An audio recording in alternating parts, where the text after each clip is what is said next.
What's up YouTube? Jamal Butler with B&G's Workshop. Today's video is going to be the first video in a series talking about different types of CNC joints and how to set them up, cut them out. Today we're going to talk about the box joint. As you can see, I've built this little box. I have a set of twins and I wanted to make them a little play toy. So I made this little box. We use box joints. Probably can't see them very well because of how I've painted it, but I'll get into how I set it up, all the joints in Adobe Illustrator, and then obviously you just export the SVG into easel and cut it out. So let's get to it. To start with, in this video we're going to make a 5" by 5" cube.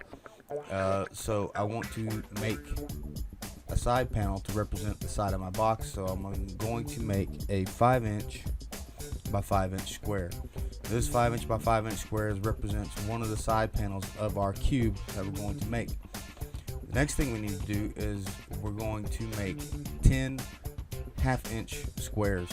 Now the reason for the half-inch is because I'm using half-inch material, and 5 inches divided by 0.5 is 10. So I'm just using even numbers here, so we're going to make 10 half-inch squares. Alright, so I've got 5 white. Now I want to make 5 black squares. And change the color. And now we'll do 5 black. Alright, now that we have all of our boxes made, we're going to simply stack these on top of one another, alternating the color pattern. White, black, white, black. Make sure that when you're stacking these, you can see how it says intersect. We want to make sure that the lines are intersecting one another so that we get the proper spacing.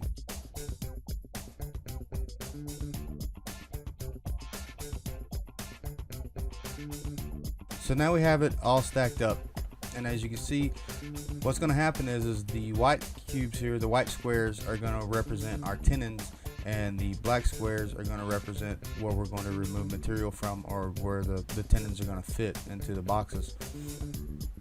So now we have one stack. We're going to highlight this whole thing and we're going to make a copy of it.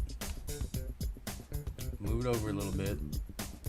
And now we want to rotate this 180 degrees.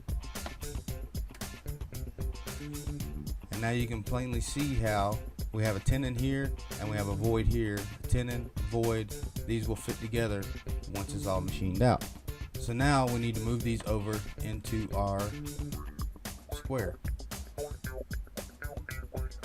And again, make sure that these are snapping in and intersecting so that they're lining up along the edges of the square. Alright, now if you wanted to, if you were just making a 4-sided box and you're going to put the bottom on, you could stop here. I'm going to go ahead and make a top and a bottom. And the way that I'm going to do this is the same thing. We're going to make some more squares. I'm going to take this and divide it in half. So right now I have 10 boxes. I'm only going to put 5 boxes across the top and across the bottom.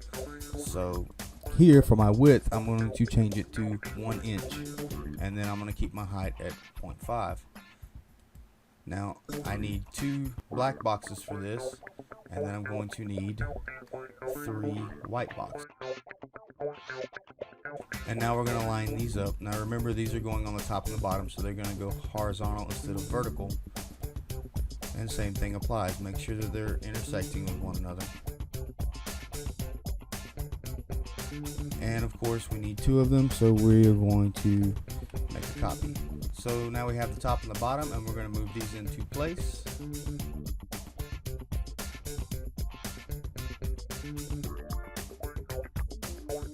We put the white boxes in here just to maintain spacing in order for us to get the black boxes where we wanted them.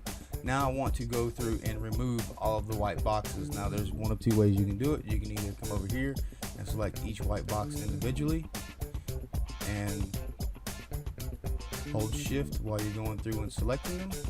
Now we're going to delete them out. As you can see, we have these 2 extra boxes that were covered up, and we want to delete them too. So now that we have all that deleted, I'm going to come up here to Window and come down to Pathfinder, and I'm going to bring up this tool, and now I'm going to highlight the whole thing.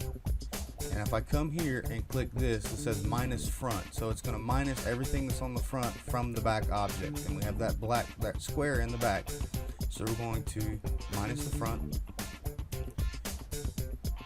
And as we can see, we now have the outline. Now this right here sometimes happen, it didn't align completely, so I'm going to edit, undo, subtract. I'm just going to select these boxes, and using my right arrow key, nudge it over just a little bit. We'll select everything again and try it again, and boom, you can see this is going to be the outline of the side of our box. So we need 4 more of these, and all we have to do is come here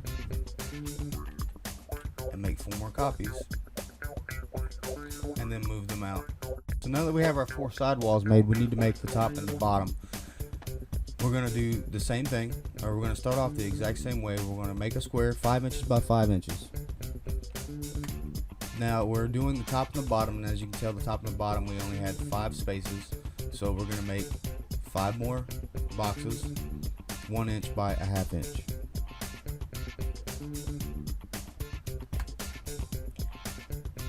Now this time we want 2 white squares and we want 3 black squares, and we're going to line them up the same way we did last time, horizontally. Alright, now that we have this, we need to make a copy of it, of course. And then we need to make a copy and rotate it 90 degrees. And now that we have that, we need to make another copy of that. And now all we're going to do is align these up around the edges.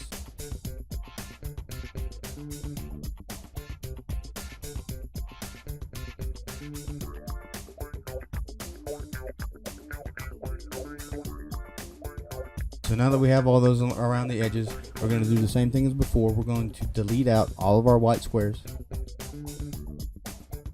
And now all we have is the original black or white square that we drew on, and all of our black squares.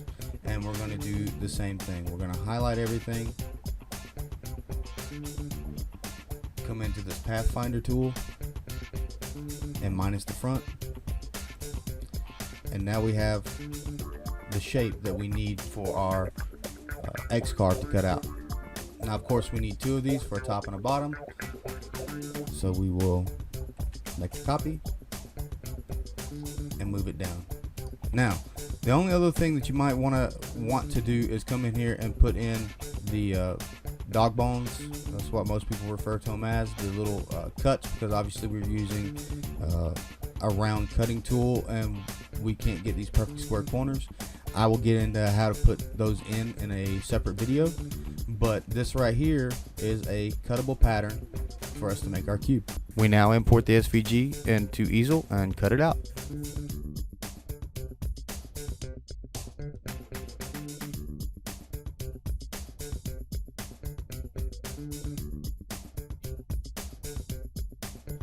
Once it's done cutting, do a light sanding on both sides. Part out the pieces and trim off the excess material.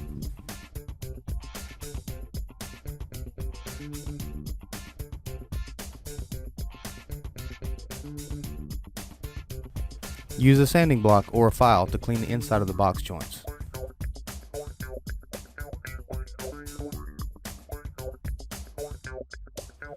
Time to assemble the box. Use a hammer and a scrap piece of wood if necessary in order to get the joints to fit together. Give your box a thorough sanding to make everything flush. I also use a sander to round over the edges.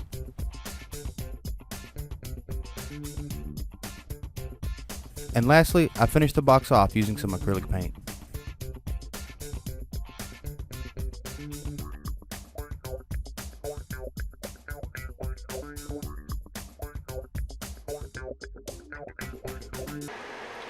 So the video today pretty much was focused more on how to set up the box joints. That was the primary idea behind the video, and obviously the secondary was building this little cube for my kids. There's a lot of different ways you can go about setting it up. That's just the way that I do it. It's the easiest for me to keep everything, and obviously you can tell everything fits together very, very nicely. It is a very, very tight box even without the glue, and you know, it is what it is. This project's going to be up and inventable, so if you want to cut it out for yourself, make it for your kids, feel free. Please leave a like, leave me a comment, let me know how I'm doing, tell me things I can do to improve. And from myself and everyone at B&G's Workshop, thanks for watching.